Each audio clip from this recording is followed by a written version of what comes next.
So அப்போ உங்களுடைய நீங்கள் போய் சூப்பர்வைசிங் பண்ணாதான் எங்களுக்கு இன்னும் ஒரு அடுத்த கட்டத்தில் இந்த தொகுதியில் இந்தந்த ஸ்கூலில், அதாவது பில்டிங் வந்து 3ஆக பிரிக்கிறோம். இப்போ ஒன்று ஃபர்ஸ்ட் கேட்டகரி, ரெட் கேட்டகரி, அதாவது இந்த கட்டடத்தை பயன்படுத்தவே கூடாது அப்படின்னு நம்ம இன்ஜினியர்ஸ் வந்து ஸ்டெபிலிட்டி சர்டிஃபிகேட் வந்து எல்லா ஸ்கூல்ஸும் வந்து உடனே செக் பண்ண சொல்லியிருக்கோம். ஏன்னா மழை காலம் வரப்போகுது.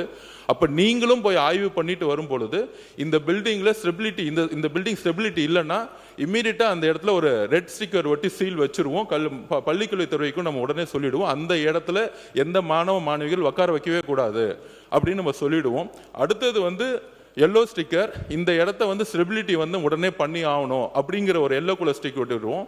ஸோ ரெட் ஸ்டிக்கரில் வந்து நம்மளுடைய பிடபிள்யூடி ஸ்டிக்கர் ஒட்டிட்டு அந்த இடத்துல யாருமே யூஸ் பண்ண முடியாத அளவுக்கு சீல் வச்சிருவோம். இது வரைக்கும் பிடபிள்யூடி டிபார்ட்மெண்ட் அது பண்ணதில்லை. அடுத்தது எல்லோ ஸ்டிக்கர். அடுத்தது கிரீன் ஸ்டிக்கர்னா இந்த பில்டிங் அடுத்த ஒரு 5 வருஷத்துக்கு எந்த பிரச்சனை இல்லை, இங்கே நல்லா இருக்குங்கிற மாதிரி ஒரு 3 ஸ்டிக்கரை கொண்டு வந்து வச்சுட்டு அதை வந்து சட்டமன்ற உறுப்பினர்கள் உங்ககிட்டயும் நாங்கள் வந்து அந்த டேட்டாவை கொடுத்துருவோம், பள்ளிக்கல்வித்துறையிலும் கொடுத்துருவோம். இதற்கு முன்னாடி வந்து இந்த அணுகுமுறை கிடையாது. இதற்கான பட்ஜெட் வந்து அதுக்கான பட்ஜெட் வந்து உண்மையாக என்ன தேவையோ அதுக்கான ப்ரிப்பேர் பண்ணப்படும். ஸோ புது ஸ்கூல்ஸ் புது காலேஜஸ் கட்டுறதோட கிட்டத்தட்ட 6620 கல்வி நிறுவனங்கள் நம்ம குழந்தைங்க படிச்சுட்டு இருக்காங்க. அதை பள்ளிக்கல்வித்துறையிடம் அமைச்சர்கிட்டையும் உயர்கல்விக்கும் ஆல்ரெடி நம்ம வந்து பேசிட்டு இருக்கோம். இதை அடுத்த ஒரு வருஷம் ஃபோக்கஸ் பண்றதா நம்மளோட குறிக்கோள். எப்படி தனியார் நிறுவனங்கள், தனியார் பள்ளிகள், தனியார் காலேஜஸ் இருக்கோ அதே மாதிரி ஈக்குவலா நம்மளுடைய குழந்தைகள் படிக்க வைக்கணுங்கிறதா நம்மளுடைய மாண்புமிகு முதலமைச்சருடைய குறிக்கோள்.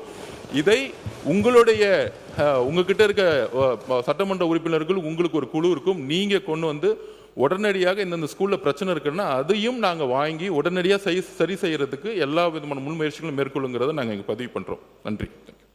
பள்ளிக்கல்வித்துறை அமைச்சர் அவர்கள். மாண்புமிகு பேரவைத் தலைவர் அவர்களே, இது சேஃப்டி சம்பந்தப்பட்ட விஷயம். இன்ஃப்ராஸ்ட்ரக்சர் என்பது ஒவ்வொரு ஆட்சியின் போதும் ஒவ்வொரு காலகட்டத்தின் போது கட்டிக்கிட்டே வந்தாலும் அந்த இன்ஃப்ராஸ்ட்ரக்சர்ல ப்ரையாரிட்டி என்னன்னு பார்க்கணும். யாருடைய வகுப்பறை அது? பெற்றோர்களுக்கா, ஆசிரியர்களுக்கா, இந்த துறைக்கா? அது அந்த மாணவ மணிகளினுடைய வருங்காலத்திற்கான வகுப்பறை. இன்ஃபேக்ட் நான் ஃபர்ஸ்ட் நான் முதலில் கையெழுத்து போட்டதே, நான் போட்ட முதல் கையெழுத்தே பூட்டப்படக்கூடிய கதவுகளுடன் கூடிய மாணவிகளுக்கான கழிப்பறைக்கு தான் நான் முதலில் கையெழுத்து போட்டேன். அது இந்த நாட்டினுடைய மிக முக்கியமான தேவை. நல்லா யோசிச்சு பார்க்கணுங்க. இருக்கக்கூடிய உறுப்பினர்கள், நிறைய உறுப்பினர்கள் இந்த கோரிக்கையெல்லாம் வச்சிங்க. ஒரு வகுப்பறையே இல்லாத கழிப்பறை இருக்குன்னு வைங்களேன், அதுக்கு கூட ஒரு யூஸ் இருக்குங்க. அதை நீங்க பப்ளிக் டாய்லெட்டா யூஸ் பண்ண முடியும். ஆனா சரியான ஒரு கழிப்பறையே இல்லாத வகுப்பறையில எந்த பயனும் இல்லை. பல மணி நேரம், 7 மணி நேரம், 8 மணி நேரம் எங்களுடைய மாணவிகள் அவர்களுடைய இயற்கை உபாதையை அடக்கி கொண்டு இதன் மூலமா அவர்களுடைய போக்கஸ் மிஸ் ஆகும், ஹெல்த் என்ன ஆகும், மாதவிடாய் நேரத்தை நீங்க கணக்கில் எடுத்துக்கணும். அப்ப இதையெல்லாம் கருத்தில் கொண்டு கடந்த சில தினங்களாக நானும் மாண்புமிகு பொதுப்பணித்துறை அமைச்சர் அன்பு சகோதரர் ஆதவும் தீவிரமாக இதை குறித்து ஆலோசனை செய்தோம். அதே சமயம் ஒரு ஒப்பாய்வு நாங்க வந்து மேற்கொண்டோம்.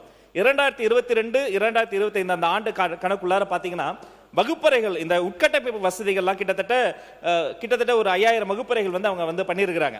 அப்ப இதை வந்து இன்னும் கொஞ்சம் நாம துரிதமா வேகமா பண்ணோம். நடப்பு ஆண்டுல பாத்தீங்கன்னா 1031 வகுப்பறைக்கான அந்த உட்கட்டமைப்பு வசதிகளை மேம்படுத்த ஆரம்பிச்சிட்டோம். லேப்ஸ் 228 லேப்ஸ் நாங்க வேகமா புதுப்பிச்சுட்டு வரோம்.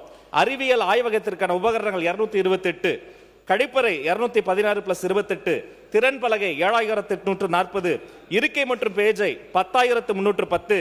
மிக முக்கியமா கண்காணிப்பு கேமரா. எந்த இடத்துல ஒரு சிசிடிவி கேமரா இருக்கோ அந்த இடத்துல குற்றம் நடப்பதற்கான வாய்ப்பு மிக குறைவு. அதனால பள்ளிகளில் 24578 கண்காணிப்பு கேமராக்களுக்கான வேலைகளும் செய்திருக்கிறோம். இதற்கான அந்த பணிகளுக்கான மொத்த செலவினம் 727.58 கோடி ரூபாய் செலவாயிருக்கு. ஆனா நான் இந்த மாமன்றத்தின் மூலமா உங்க மூலமா என்னுடைய அன்பு நண்பர் பொதுப்பணித்துறை அமைச்சர் நான் வைக்கிற கோரிக்கை என்னன்னா, ஏதேதோ டிபார்ட்மெண்ட்ல எல்லாம் வெள்ளை அறிக்கை கொண்டு வரீங்க, இது என் குழந்தைகளோட உயிர் சம்பந்தப்பட்ட விஷயம். கண்டிப்பாக இந்த ஸ்கூல் இன்ஃப்ராஸ்ட்ரக்சர் சம்பந்தப்பட்ட பொதுப்பணித்துறை ஒரு வெள்ளை அறிக்கையை உருவாக்கி முதல்வரினுடைய கவனத்திற்கு கொண்டு வர உங்க மூலமாக கேட்டுக்கொள்கிறேன்.